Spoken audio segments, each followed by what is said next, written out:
Hey crew, happy Friday. We got a nice, fun, big chipper today. Each station is designed to take around 3 minutes to complete.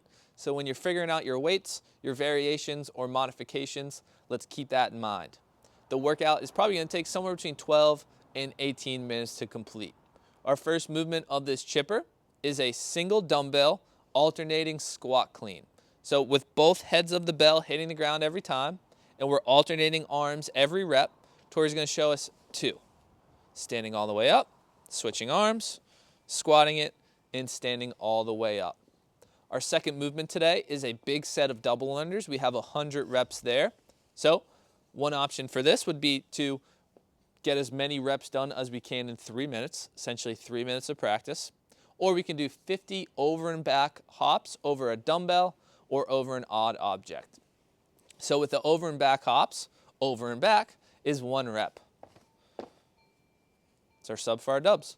And then finally, our last movement of this chipper is a hand release push-up. Tori's gonna move that dumbbell out of the way. She's gonna set up in her push-up position, lower down to the bottom, lift her hands off the ground to stop that momentum, and then press back up. Again, we're looking for a number or variation that we can get done in 3 minutes or less. You can go from the knees, you can elevate up to a box or a bench, or we can just bring that number down. On all these movements, let's focus on keeping our body as straight as possible, especially starting on the hand release push-up. It's easy in the bottom to kind of arch. So we're trying to think of our body in a plank position the whole time. Squeezing the belly, squeezing the butt, squeezing the quads. Tori's gonna lower down, keep her body tight as she lifts her hands up, and then she's gonna push up from that same position. If you're going from your knees, we'll show that variation as well. This stays the same.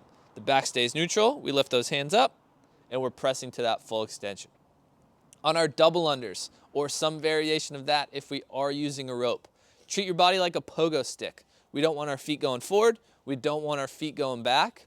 Less efficient, we're working harder, and we're more likely to trip. So Tori's gonna show us 5, just double taps like she has a rope, keeping that body nice and straight. And finally on our squat cleans, this is more about straightening the body at the top of each rep. When we're cycling these reps, it's easy to kind of just want to bring that bell down into the other hand to go. Tori's gonna show us what that looks like not standing up 2 reps. If you'll notice her hips, she's switching arms before she stands up. Yep, not quite standing up all the way. So let's make sure, finish that squat, then switch hands to go into that next rep. We have some high skill, high fatigue movements in the workout, so calculated breaks from the very beginning are gonna be helpful. A lot of times to go faster, we need to go slower at some point in the beginning. So break it up early and often. Check out the workout prep notes for some options on how to break up your sets of 100 and your sets of 50 and keep chipping away at that larger overall workload. Have fun, crew. Go get it.